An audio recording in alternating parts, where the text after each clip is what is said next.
Hi guys and welcome back to the channel Deepak Yadav Education. Welcome to the daily current affairs of 4th of December 2023. तो guys आज है तारीख 4 दिसंबर 2023 और है Monday. आज की तारीख से जितने भी मोस्ट इंपॉर्टेंट करंट अफेयर्स बनेंगे उन सभी करंट अफेयर्स को हम यहाँ पर डिटेल से डिस्कस करेंगे। यह वीडियो यूपीएससी और स्टेट पीएससी के पॉइंट ऑफ व्यू से काफ़ी ज़्यादा इंपॉर्टेंट हो जाता है। तो चलो शुभ आरंभ करते हैं, बट आगे बढ़ने से पहले मैं आपको बता दूं हर रोज़ मॉर्निंग में राइट टाइम 5 बजे आपको ये वीडियो इसी चैनल पर मिल जाता है। तो आज कौन कौन समय पर वीडियो में प्रेजेंट हो चुका है नीचे लाइव चैट में ज़रूर से मेंशन करना। दोस्तों इस लेक्चर में हम लोग मेजरली इंडियन एक्सप्रेस के ऊपर फोकस करते हैं। इसके साथ साथ जो भी हमारे बाकी सारे इंपॉर्टेंट सोर्सेज हैं उन पर भी हम एक स्पेशल जोर देते हैं। तो बहुत अच्छे से ये कंप्लीट वीडियो आपने देखना है, क्योंकि वीडियो के लास्ट में आप सभी लोगों का एक प्रॉपर टेस्ट लिया जाएगा, एमसीक्यू टेस्ट लिया जाएगा। ठीक है, तो इससे क्या होगा, आपका कंसंट्रेशन लेवल भी बढ़ेगा, साथ ही साथ में कॉन्फिडेंस भी इंक्रीज होगा जब आप पूरे लेक्चर को अच्छे से सुनकर लास्ट में टेस्ट को अटेम्प्ट करोगे और जो भी आपका स्कोर होगा उसका नीचे कमेंट सेक्शन में लिखोगे। चलो आप बिना कोई टाइम वेस्ट करे स्टार्ट करते हैं अपने सेशन को। सबसे पहले आर्टिकल में हम बात करने वाले हैं नागार्जुना सागर डैम के बारे में। काफ़ी ज़्यादा न्यूज़ में बना हुआ है क्योंकि अभी रिसेंटली यहाँ पर एक डिस्प्यूट देखने को मिला नागार्जुना सागर डैम को लेकर आंध्र प्रदेश और तेलंगाना के बीच में। तो दोस्तों नागार्जुना सागर डैम क्या है, पहले तो इसके बारे में बेसिक बातें जान लेते हैं, क्योंकि प्रीलिम्स के पॉइंट ऑफ व्यू से ये पॉइंट बहुत इंपॉर्टेंट है। क्योंकि इस वीडियो में मेरा मकसद ये है कि आपका बिना टाइम वेस्ट करे जो सटीक इन्फॉर्मेशन है वो आपके साथ में शेयर की जाए, कि डायरेक्टली एग्जामिनेशन में क्या पूछा जाएगा वो डेटा आपके साथ में शेयर किया जाए। तो दोस्तों ये जो डैम है इसको बनाया गया है कहाँ पर, जो तेलंगाना का नालगोंडा डिस्ट्रिक्ट है और साथ ही साथ में आंध्र प्रदेश का गुंटूर डिस्ट्रिक्ट है। इन दोनों डिस्ट्रिक्ट्स के बीच में यहाँ पर ये नागार्जुना सागर डैम को बनाया गया है। कौन सी नदी है, क्योंकि ऑब्वियस सी बात है कोई बांध बना है तो किसी नदी पर बना होगा। तो दोस्तों कृष्णा नदी के किनारे यहाँ पर इस डैम को, इस कृष्णा नदी पर ही इस डैम को क्रिएट किया गया है। अगर मैं आपको लोकेशन दिखाऊं तो यहाँ पर आप देख पा रहे होंगे नीचे साउथ में आपको ये तेलंगाना नजर आएगा, इसके बराबर में आपको आंध्र प्रदेश देखने को मिल रहा होगा। ठीक है, यहाँ से एक नदी गुजरती है जिसको हम बोलते हैं कृष्णा नदी। इस तरीके से आप देख पा रहे होंगे यहीं पर आपको एक डैम देखने को मिलेगा जिसको लेकर रिसेंटली डिस्प्यूट देखने को मिला। अब बात यहाँ पर यह है कि जो ये डैम है ये हमारे पूरे दुनिया का एक सबसे हाईएस्ट मैसनरी डैम है। मैसनरी डैम मतलब यहाँ पर इसको ईंटें और साथ ही साथ में जो मोर्टार होता है, सीमेंट वगैरह होता है, उसका यूज़ करके इस तरीके से यहाँ पर इसको हमने क्रिएट किया हुआ है। ठीक है, तो ये दुनिया का एक सबसे ऊंचा मैसनरी डैम है। इस डैम की जो हाइट है वो लगभग 150 मीटर के आसपास है और 1.6 किलोमीटर लंबा ये डैम है। सवाल यह है इसका नाम नागार्जुना सागर डैम कैसे रखा गया। इसके पीछे का कारण है कि भाई पास में एक पहाड़ी है जिसको हम बोलते हैं नागार्जुना कोंडा, तो वहीं से ये नाम रखा गया नागार्जुना सागर डैम। ठीक है, अब दोस्तों यहाँ पे जो ये हिल है, जैसे मैंने आपको बताया एक पहाड़ी है नागार्जुना कोंडा, ये वो पहाड़ी है जहाँ पर एक एंशिएंट बुद्धिस्ट मॉन्क जो है एक समय पर रहा करते थे। ठीक है, ये डैम के बारे में आपको कुछ बेसिक चीज़ें क्लियर हुई तो एग्जामिनेशन में आपसे कुछ पूछा गया तो ये 4-5 लाइनों में से ही पूछा जाएगा। ये बेसिक चीज़ें आपने एग्जामिनेशन के पर्सपेक्टिव से पता होनी चाहिए। आर्टिकल नंबर 2, यहाँ पे हम बात करने वाले हैं डिफेंस एक्विजिशन काउंसिल के बारे में। Again very important article. तो हाल ही में डिफेंस एक्विजिशन काउंसिल ने कुछ पैसा लगभग 2.23 लाख करोड़ रुपीस का अप्रूवल दिया है। ये पैसा खर्च करके हम बहुत सारे जो वेपन्स हैं, हथियार हैं, वो अपनी आर्मी, नेवी, एयरफोर्स के लिए परचेज करेंगे। ठीक है, तो इसी के बेसिस पर क्या करना है एग्जाम के लिए, अगेन प्रीलिम्स में आपसे डिफेंस एक्विजिशन काउंसिल को लेकर सवाल पूछा जा सकता है। तो डिफेंस एक्विजिशन काउंसिल दोस्तों अभी तक की सबसे हाईएस्ट डिसीजन मेकिंग बॉडी है। बड़े बड़े जो डिसीजंस होते हैं कि भाई ये हथियार परचेज करना है, किससे परचेज करना है, तो इस प्रकार के डिसीजन डिफेंस एक्विजिशन काउंसिल ही लेता है, आपने ध्यान में रखना है। तो इस पर्टिकुलर बॉडी का मेन ऑब्जेक्टिव क्या, इसका उद्देश्य क्या है?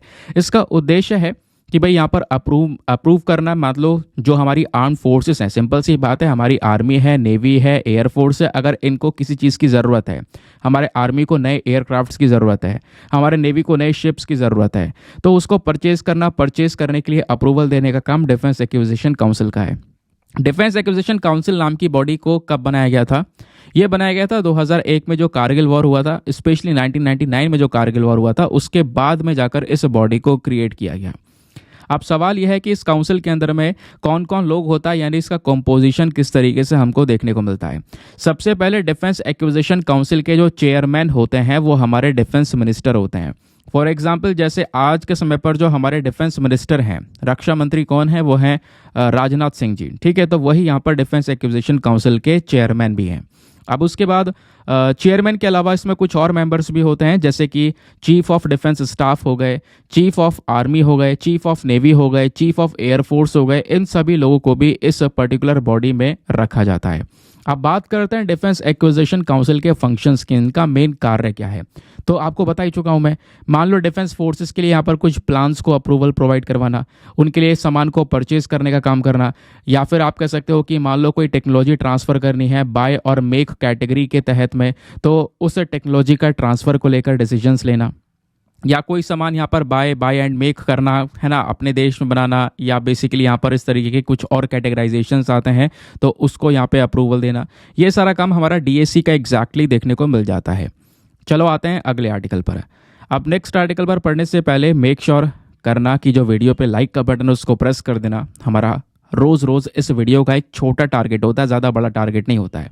टारगेट कितना है? 2000 लाइक्स का। प्लीज़ आप इसको सपोर्ट कर सकते हो ना। यहाँ पे हम बात कर रहे हैं प्रोजेक्ट कुइपर के बारे में, ठीक है। अगेन एक इंपॉर्टेंट आर्टिकल है। अब ये प्रोजेक्ट कुइपर चर्चा में बना हुआ है, हमारे थंबनेल भी इसमें भी इसके बारे में मेंशन किया गया है। हुआ क्या है, अमेजन के बारे में सभी को पता होगा, ठीक है। अब जो अमेजन है इसने हाल ही में स्पेस एक्स जो कि इलॉन मस्क की कंपनी है, तो इसके साथ में एक एग्रीमेंट किया है। और इस एग्रीमेंट के बेसिस पर क्या किया जा रहा है, इलॉन मस्क के जो फाल्कन 9 रॉकेट है दोस्तों, इसको यहाँ पे लॉन्च किया जाएगा। इसको लेकर यहाँ पर ये एग्रीमेंट किया गया है।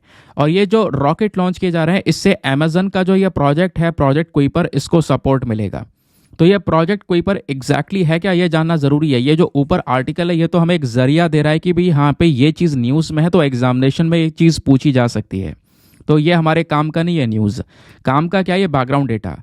तो प्रोजेक्ट कुइपर की बात करेंगे तो हमारी अमेजन कंपनी का ही एक बहुत बड़ा प्रोजेक्ट है। इस प्रोजेक्ट के तहत अमेजन का मेन मकसद है लगभग 3236 सैटेलाइट्स के नेटवर्क को तैयार करना। एक बहुत बड़ा सैटेलाइट का नेटवर्क तैयार करना हमारे अंतरिक्ष के अंदर में, स्पेशली लो अर्थ ऑर्बिट में। और ये जो ये जो सैटेलाइट्स होंगी, इस सैटेलाइट का मेन पर्पस क्या होगा, ये हमारे पूरे दुनिया भर में हाई स्पीड का इंटरनेट प्रोवाइड करवाने का काम करेंगी। तो ये जो प्रोजेक्ट कुइपर है, इसका मेन मिशन क्या है? इसका मेन मिशन यही है, एक फास्ट अफोर्डेबल इंटरनेट को प्रोवाइड करवाना पूरे दुनिया भर में। ऐसे एरिया तक भी इंटरनेट प्रोवाइड करवा देना, क्योंकि सैटेलाइट से डायरेक्टली कनेक्टेड होगा। तो कुछ एरियाज ऐसे होंगे जहां पर इंटरनेट की कनेक्टिविटी आती ही नहीं है, वहां तक यहां पर दोस्तों हाई स्पीड का इंटरनेट मिल सकेगा। ये है मेन पर्पस प्रोजेक्ट कुइपर का। और प्रोजेक्ट कुइपर के ही अपने तीन मेन हिस्से हैं, 3 मेन पार्ट्स हैं। इसमें पहला है ग्राउंड इंफ्रास्ट्रक्चर। पहले तो ज़मीन पर यहाँ पर कुछ अलग अलग चीज़ें डेवलप की जाएंगी। कुछ एंटीनाज होंगे जो कि सिक्योरली क्या करेंगे, हमारे कस्टमर का जो डेटा होगा उसको सेंड और रिसीव करेंगे सैटेलाइट से। उसके अलावा टेलीमेट्री ट्रैकिंग, कंट्रोल एंटीनाज ये देखने को मिलेंगे। ये क्या करेंगे, सैटेलाइट को हमेशा ऑपरेट करते रहेंगे, क्योंकि सैटेलाइट काम भी तो करनी चाहिए। सैटेलाइट लॉन्च कर दिए तो उसका प्रॉपर वर्किंग को हैंडल करने का काम करेगा।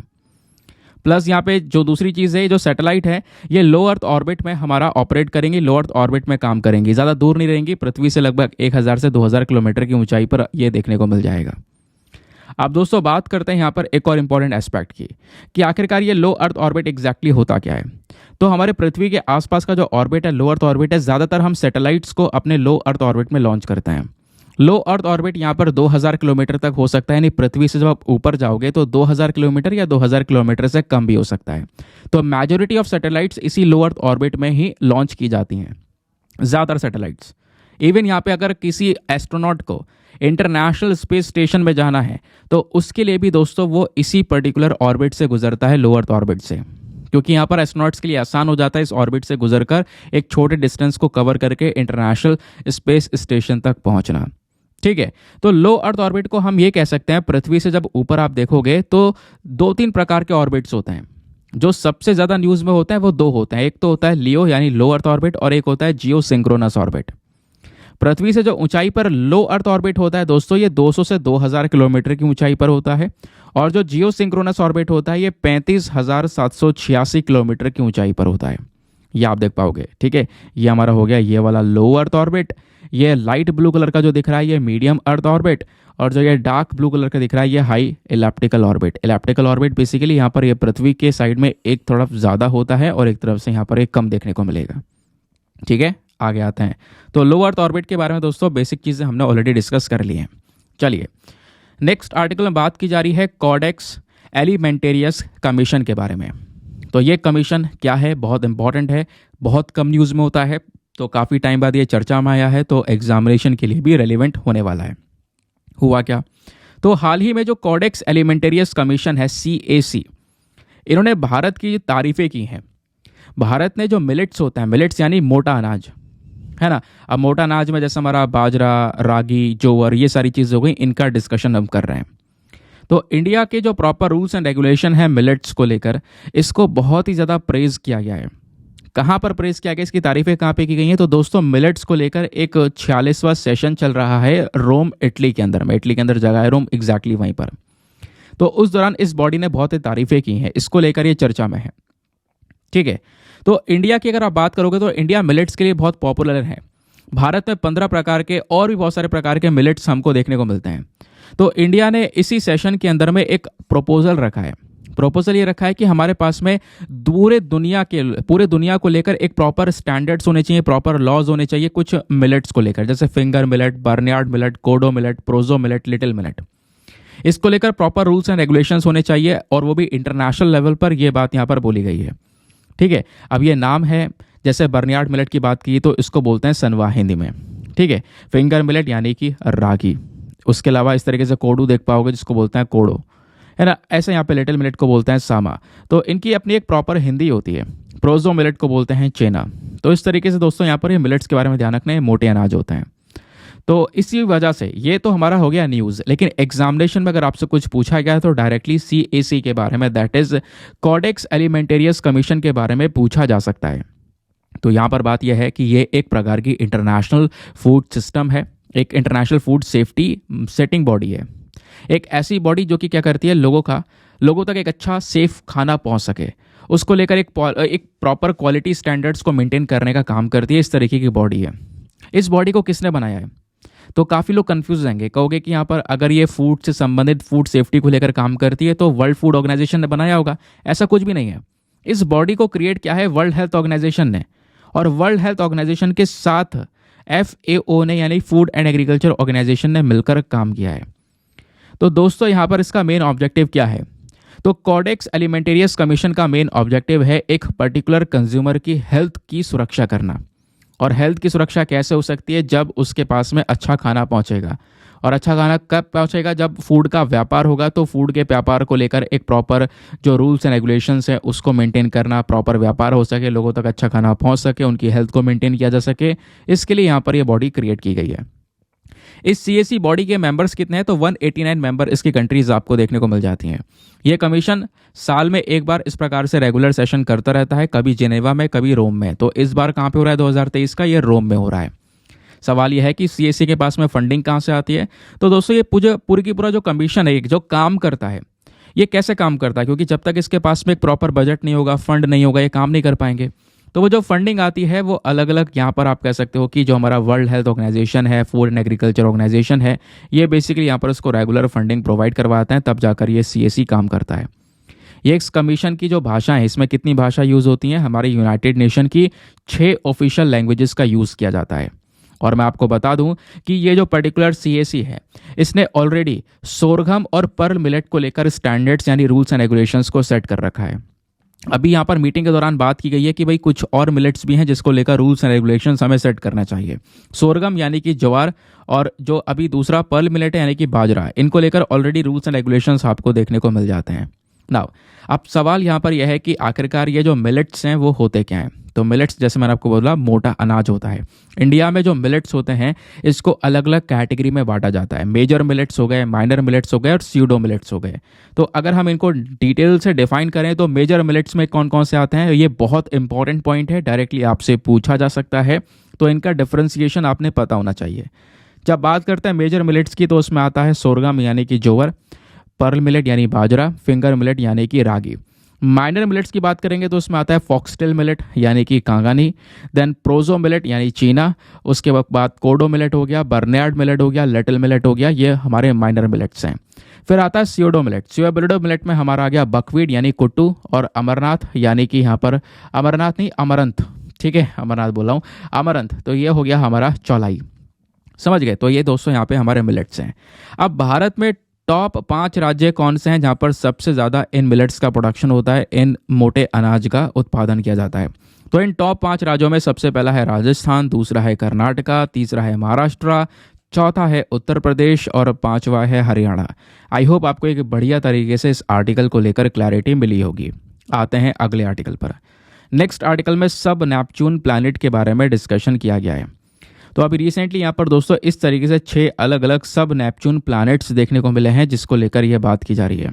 ठीक है, क्या हुआ, जो हमारा यूरोपियन स्पेस एजेंसी है, ठीक है, उन्होंने इस तरीके से 6 अलग अलग जो प्लैनेट सिस्टम है, एक रेयर प्लैनेट सिस्टम है, इसकी जो इन्फॉर्मेशन है वो निकाल कर सेंड की है। ये जो 6 प्लैनेट है दोस्तों, ये एक सितारे को किनारे किनारे ऑर्बिट कर रहे हैं। ये बीच में एक सितारा है, ठीक है, और इस स्टार का नाम क्या है? इस स्टार का नाम है HD110067। ये आप देख पा रहे होंगे। तो दोस्तों इस स्टार का नाम है ये, और इसी सेंट्रल स्टार के किनारे किनारे दोस्तों यहाँ पर इस तरीके से ये 6 अलग अलग जो सब नेपच्यून प्लैनेट्स हैं वो यहाँ पर देखने को मिले हैं। समझ गए? तो इस वजह से ये न्यूज़ में, तो हाल ही में हमारे एस्ट्रोनॉमर्स ने ये खोज कर निकाला है, जिस वजह से चर्चा में है। ये जो स्टार है इसका नाम मैंने आपको यहाँ पर बता दिया है। ये कहाँ पर लोकेटेड है? हमारी पृथ्वी से 100 लाइट ईयर्स की दूरी पर, यानी बहुत ही ज़्यादा दूर। और एक कॉन्स्टिलेशन है, सितारों का पूरा एक स्ट्रक्चर है। कॉन्स्टिलेशन किसे बोलते हैं? जब सितारे यहाँ पर आपस में मिलकर एक शेप बना रहे होते हैं। ठीक है, फॉर एग्जाम्पल ये आप देख पाओगे, ये सितारे जो हैं इस तरीके से लियो का शेप बना रहे हैं। ठीक है, तो यहाँ पर जो कौन सा वाला शेप है, यह है कोमा बेरेंसिस। तो ये कोपा बेरेंसिस आप अगर देखोगे तो ये एग्जैक्टली ये है। ठीक है, यहाँ पे एक सितारा अगर इस तरीके से लाइन में लगा हुआ है तो ये यहाँ पे आप दिख रहा होगा, तो इसको हम बोलते हैं कोमा बेरेंसिस। ये क्या कहलाते हैं? अब अगर कोई सितारे इस तरीके से लाइन में लगे हुए हैं चमकते धमकते, अगर वो कोई एक फिगर या शेप क्रिएट कर रहे हैं तो उसको हम लोग कॉन्स्टलेशन बोलते हैं, ध्यान रखना। तो इस तरीके से कोमा बेरेनिसिस जैसा कॉन्स्टलेशन जहाँ पे क्रिएट होता है, इसी कॉन्स्टलेशन में 100 लाइट ईयर्स की दूरी पर ये स्टार प्रेजेंट है, और जहाँ पर ये हमारे सब नेपच्यून प्लैनेट्स देखने को मिले हैं। ये जो 6 प्लैनेट्स को डिटेक्ट किया गया है दोस्तों, ये कैसे डिटेक्ट किया गया? ये 6 प्लैनेट्स चक्कर लगा रहे थे इस सितारे के। अब सितारे के जब चक्कर लगा रहे थे, एक ऐसे निकल रहा होगा तो इसकी लाइट कम हो गई होगी, फिर दूसरा इसके पीछे निकला तब लाइट थोड़ी सी और कम हुई, फिर तीसरा निकला इसकी थोड़ी लाइट और कम हुई। तो इस तरीके से यहाँ पर दोस्तों इसको देखा गया, क्योंकि ये 6 प्लैनेट्स क्या कर रहे थे, हमारे स्टार की जो लाइट है उसको बार बार डिम तेज इस तरीके से यहाँ पर कर रहे थे कि इसके पास से पास हो रहे होंगे इस वजह से। तो इसी वजह से हम लोगों ने इसके बारे में जो इंपॉर्टेंट फाइंडिंग्स है वो निकाली हैं। अब ये सब नेपच्यून प्लैनेट्स होते क्या हैं, ज़रा इनके बारे में डिस्कशन कर लेते हैं। ये ज़्यादातर प्लैनेट्स हमारे गैलेक्सी में पाए जाते हैं, हमारी आकाशगंगाओं में। अगर हम बात करेंगे तो ये प्लैनेट्स रॉकी वर्ल्ड से, प्रॉपर चट्टान आपको देखने को मिलेगा। यहाँ का वातावरण जो एटमॉस्फेयर है वो बहुत ही ज़्यादा थिक है। हाइड्रोजन और हीलियम गैस बहुत ज़्यादा यहाँ पर आपको देखने को मिल जाती है। रॉक है, आइस, ये सारी चीज़ें यहाँ पर प्रेजेंट है। वाटर भी प्रेजेंट है इस एटमॉस्फेयर के अंदर में। तो ये जो प्लैनेट्स हैं वो इस तरीके से आपको देखने को मिल जाते हैं। इसको बोलते हैं सब नेपच्यून प्लैनेट्स। ये नेपच्यून प्लैनेट नहीं है, जो हमारा एक सोलर सिस्टम के अंदर एक प्लैनेट है वो नहीं है, ये सब नेपच्यून प्लैनेट्स हैं। अगर हम प्रॉपर नेपच्यून की बात करेंगे, जो हमारा एग्जैक्ट प्लैनेट है जिसको हम काउंट करते हैं अपने ग्रह के तौर पर, तो ये जो नेपच्यून है हमारे पूरे सौर मंडल में आखिरी ग्रह है, आपको सभी को पता है ना। पहले प्लूटो भी हुआ करता था, बट प्लूटो को यहाँ पर उस प्लैनेट की कैटेगरी से बाहर निकाल दिया गया है।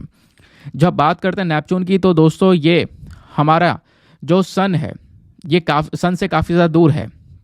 बोला यह जाता है कि जैसे यहाँ पर अगर आप सोलर सिस्टम में देखोगे, सन से जितना अर्थ दूर है उसे 30 गुना ज़्यादा यहाँ पर दोस्तों नेपच्यून दूर है। नेपच्यून जो है थोड़ा थोड़ा यूरेनस के साथ में मिलता जुलता है, और नेपच्यून का अगर आप एटमॉस्फेयर देखोगे तो अगेन यहाँ पर भी थिक फॉग ऑफ वाटर है, अमोनिया है और मीथेन वगैरह प्रेजेंट है। इसका एटमॉस्फेयर हाइड्रोजन, हीलियम, मीथेन के साथ में देखने को मिलता है। नेपच्यून का अगर स्ट्रक्चर और सरफेस देखोगे तो इसके आसपास 6 रिंग्स हैं। आइस वगैरह ज़्यादा है क्योंकि वहाँ पे जो सूरज की रोशनी है वो पहुँच नहीं पाती है प्रॉपर तरीके से, तो वहाँ पे ठंडा बहुत ज़्यादा देखने को मिल जाता है। ठीक है, इसका जो एटमॉस्फेयर है काफ़ी थिक है, विंडी एटमॉस्फेयर है।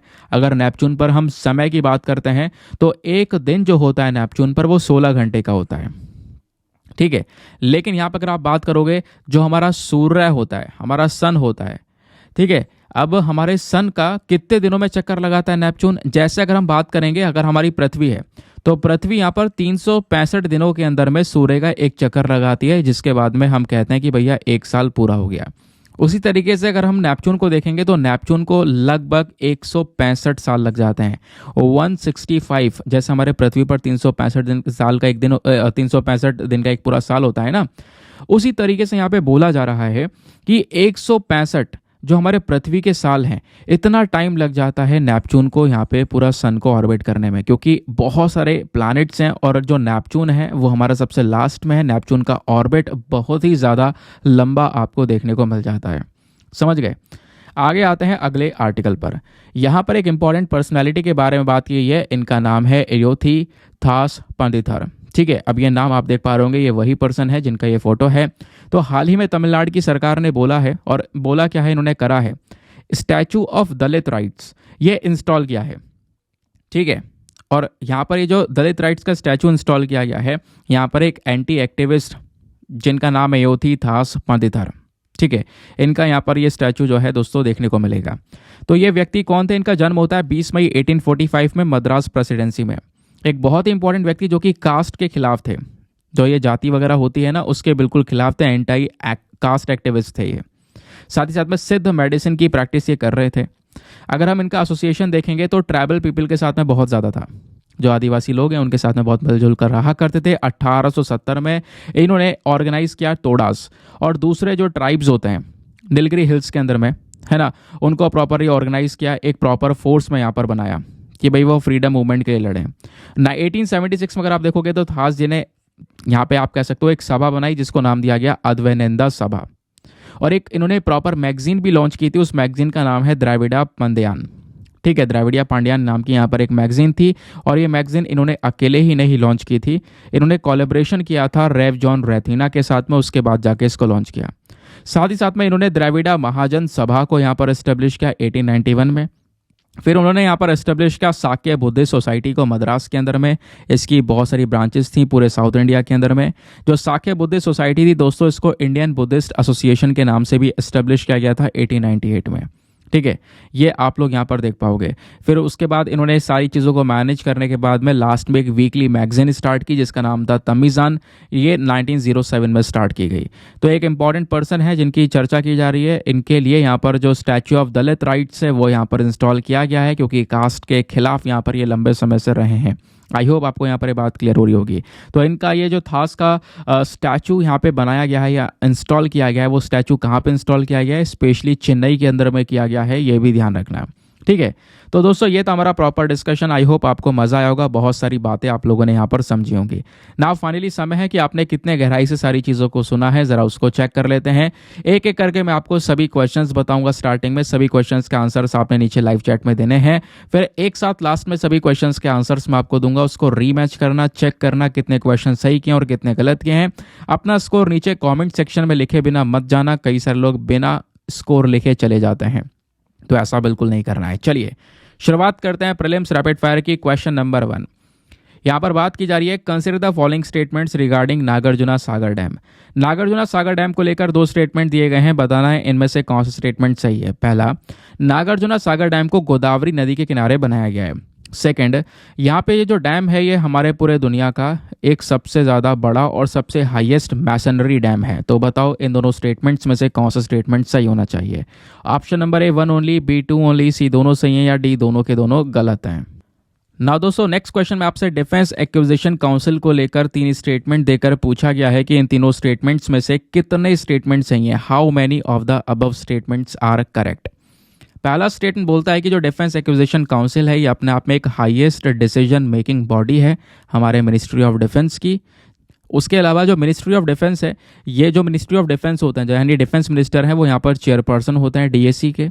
साथ ही साथ में बोला जा रहा है कि डिफेंस एक्विजिशन काउंसिल नाम की बॉडी को बनाया गया था जो इंडिया चाइना वॉर हुई थी 1962 में, उसके तुरंत बाद।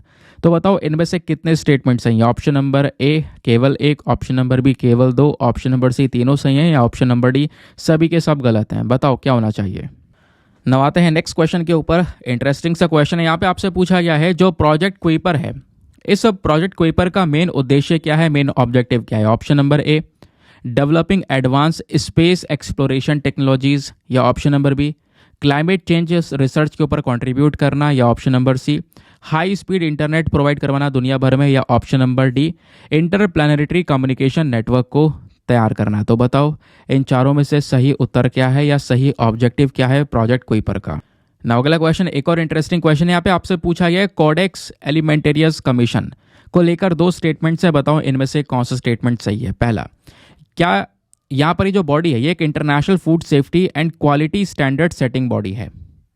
सेकंड स्टेटमेंट बोलता है कि ये जो बॉडी है इसको एस्टेब्लिश किया गया था, बनाया गया था वर्ल्ड बैंक के थ्रू, वर्ल्ड फूड प्रोग्राम के अंडर में। तो बताओ दोनों में से कौन सा स्टेटमेंट सही है। Option number A 1 only, B 2 only, C दोनों सही है, या डी दोनों के दोनों गलत हैं।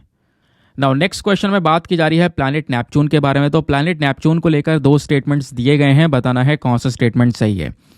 पहला स्टेटमेंट बोलता है कि जो प्लैनेट नेपच्यून है इसको बहुत कम समय लगता है हमारे सन का, हमारे सूर्य का एक चक्कर पूरा करने में। इवन यहाँ पे बोला जा रहा है अगर हम पृथ्वी से कंपेयर करें तो पृथ्वी से कम समय में हमारा नेपच्यून सूर्य का एक चक्कर मार लेता है।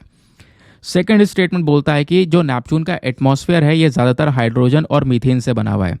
तो बताओ दोनों स्टेटमेंट्स में से कौन सा स्टेटमेंट सही है। Option number A 1 only, B 2 only, C दोनों सही है, या डी दोनों के दोनों गलत हैं। तो दोस्तों ये थे हमारे सारे के सारे क्वेश्चंस। आई होप आप लोगों ने मैक्सिमम क्वेश्चंस को बिल्कुल सही सही अटेम्प्ट किया होगा ना। एक एक करके सभी क्वेश्चंस के आंसर्स का डिस्कशन हम लोग करेंगे और लास्ट वाले क्वेश्चन से मैं आपको आंसर बताना शुरू करूंगा। आप चेक करना कितने सही किए और कितने गलत किए हैं। तो यहाँ पे पूछा गया था प्लैनेट नेपच्यून को लेकर बताओ दो स्टेटमेंट्स हैं, इनमें से कौन सा स्टेटमेंट सही है। केवल दूसरा वाला सही है, पहला वाला गलत है, क्योंकि ऑब्वियस सी बात है पृथ्वी से ज़्यादा टाइम लगता है नेपच्यून को सूर्य का चक्कर मारने में, ना कि कम टाइम। तो पहला स्टेटमेंट हो गया गलत। दूसरा सही है क्योंकि अभी हमने पढ़ा था नेपच्यून पर हाइड्रोजन मीथेन ये ज़्यादातर प्रेजेंट है।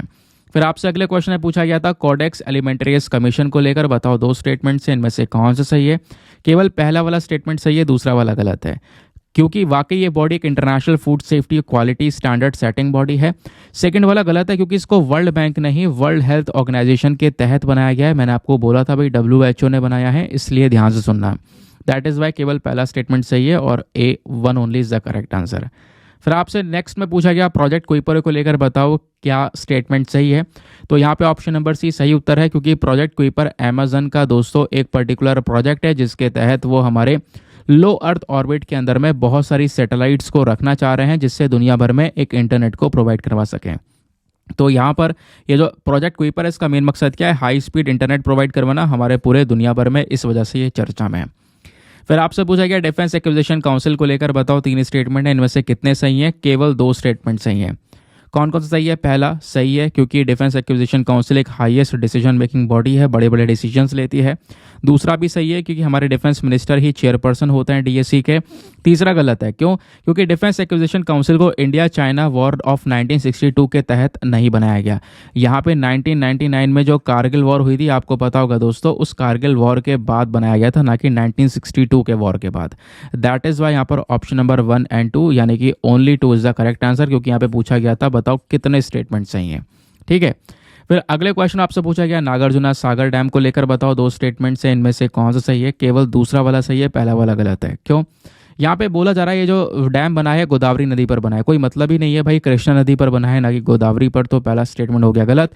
दूसरा सही है कि बिल्कुल यहाँ पर ये दुनिया का एक सबसे हाईएस्ट मैसनरी डैम है, मैसनरी डैम जिसमें हम लोग ब्रिक्स का है ना, स्टोन्स का, मोर्टार का, यहाँ पर जो मसाला वगैरह है इसका यूज़ करते हैं डैम को क्रिएट करने के लिए।